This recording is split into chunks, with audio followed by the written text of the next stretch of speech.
Таңертең ояндыңыз. Бойымыздағы үйреншікті ауырлық пен шаршаңқылық жоқ. Керісінше, денеңіз мақтадай жеңіл, ойымыз сергек. Бұл күйге ену үшін сізге небәрі 1 минут уақыт пен кәдімгі ас тұзы жеткілікті десем, сенер ме едіңіз? Тым қарапайым естілуі мүмкін, тіпті күмән тудыруы да мүмкін. Бірақ бүгін мен сіздерге ата-бабаларымыз ғасырлар бойы қолданған, ал қазіргі ғылым енді ғана дәлелдеп жатқан бірегей әдіс туралы айтамын. Бұл жарнама емес. Бұл биохимия мен физиологияның нақты жұмысы. Мен Мирас Ерланұлы. Бүгінгі видеода тұздың ағзаға әсерін, лимфа жүйесін қалай іске қосуға болатынын және нақты нәтиже беретін қарапайым хаттамамен бөлісемін.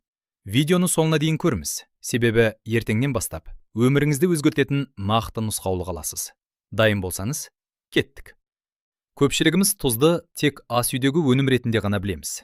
Бірақ шын мәнінде натрий хлориді бұл біздің тіршілігімізді қамтамасыз ететін негізгі минерал. Онсыз ағзаның моторы тоқтап қалуы мүмкін. Тұздың біз біле бермейтін 3 негізгі қызметі бар.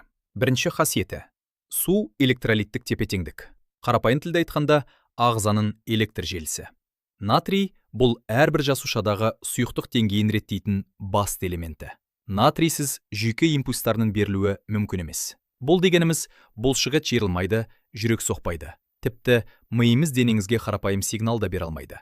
Тұз ағзаның үздіксіз жұмыс істеуіне қажетті тоқ десек болады. Екінші қасиеті – табиғи антисептик. Тұзды орта патогенді бактериялар мен саңырауқұлақтар үшін өте қолайсыз аймақ. Ата-бабаларымыз жараны тұзбен емдегенде қателескен жоқ. Бүгінде заманауи медицинада физраствор негізгі компонент ретінде қолданылуы оның микробтарға қарсы мықты күшін дәлелдейді.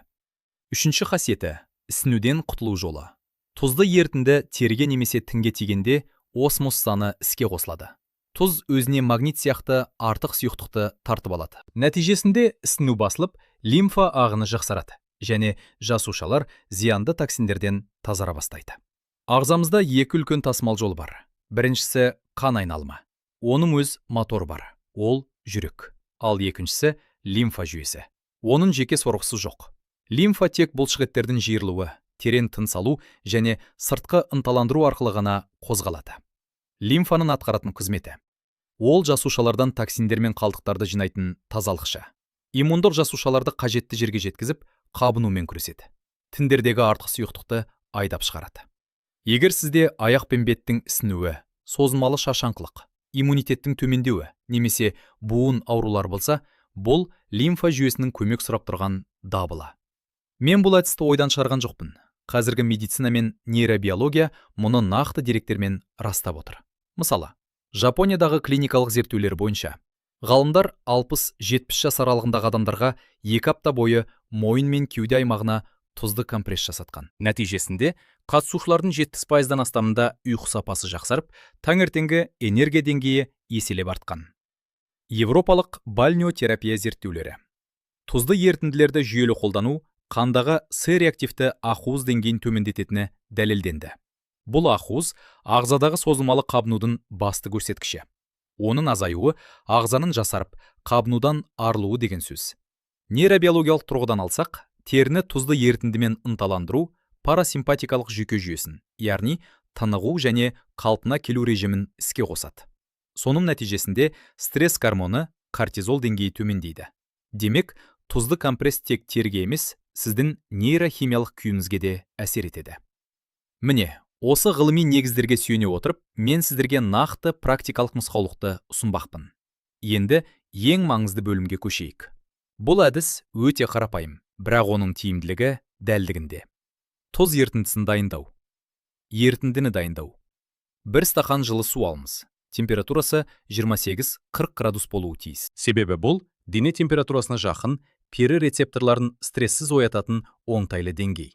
Ыстық су тітіркендірсе, суық су қан тамырларын тарылтып тастайды. Осы суға 1 шай қасық теңіз тұзын немесе кәдімгі ас тұзын салып, толық ергенше араластырыңыз. Тұзды сүрту әдісі лимфодренаж. Жұмсақ сүлгіні дайын ерітіндіге малып, мына аймақтарды жеңіл, дөңгелек қозғалыстармен сүртіміз. Мойынның артқы жағы, бастағы лимфа ағынын жақсартады. Қолтық асты аймағы, кеуде мен қолдағы тоқырауды жазады. Кіндіктен төменгі аймақ, ішкі мүшелер мен аяқ лимфасын іске қосады. Бұл аймақтар лимфа түйіндерінің ең тығыз шоғырланған нүктелері. Бар болғаны 5 минут уақытыңызды бөліңіз. Аптасына 2-3 рет қайталасаңыз, таңертеңгі сергектікке кепілдік бар. Аяққа арналған тұзды ванна. Аяқ табанында 7000-нан астам жүйке ұшы бар. Рефлексология ғылымы бойынша бұл нүктелер бүкіл ішкі мүшелермен байланысты.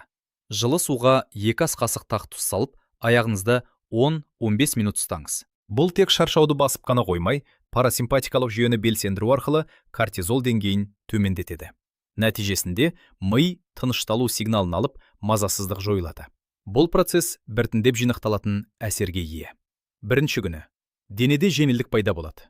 Аяқ ауырғаны басылып, ұйқыға кету оңайлайды. 3 күннен кейін таңертеңгі беттің ісінуі қайтады, энергия деңгейіңіз көтеріледі.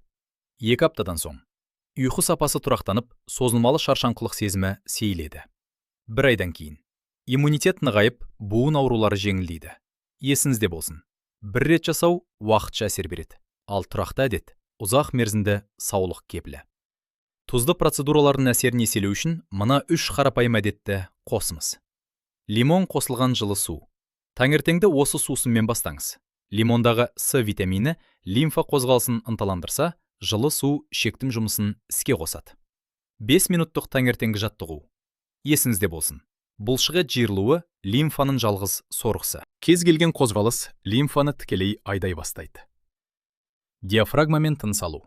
Перен баяу тыныс алғанда іш кеңейіп, диафрагма төмен жоғары қозғалады. Бұл процесс лимфаны кеуде тораптарына қарай күшпен итеріп шығарады.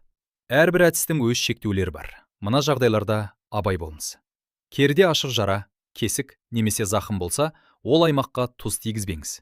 Экзема, псориаз немесе дерматит асқынып тұрғанда дәрігермен кеңесу керек. Жоғары қан қысымы бар жандарға тұзды ерітіндіні ішуге болмайды. Тек сыртқы процедураларға рұқсат.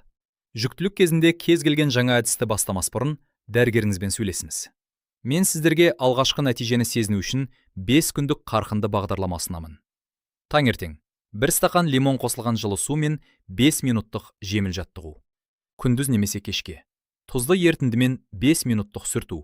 Мойын, қолтық асты, кеуде, іштің төменгі бөлігі. Ұйықтар алдында 10 минуттық тұзды аяқ вансы және 3 минуттық диафрагмалық тыныс. Яғни 5 секунд тыныс алу, 5 секунд шығару. Осы кестені 5 күн қатарынан ұстаныңыз. Денеңіздің қалай сөйлейтінін тыңдаңыз. Содан кейін аптасына 2-3 рет тұрақты режимге көшуге болады. Тұз тек ас дәмдеуші емес, ол ағзаны тазартатын, ісінуді басатын және стресс деңгейін төмендететін қуатты құрал. Ғылыми зерттеулер мен ата-баба тәжірибесі бір нәрсені растайды. Лимфа жүйесін дұрыс іске қосу ұзақ әрі сау өмірдің кілті. 5 күн. Бұл өз ағзаңызға жаңа мүмкіндік беру үшін өте аз уақыт. Денсаулығыңызды өз бақылауыңызға алыңыз. Мен Мирас Ерланұлы. Денсаулық туралы ең пайдалы ақпараттарды осы арнада бөлісемін. Видео ұнаса лайк басып, арнаға жазылуды ұмытпаңыз.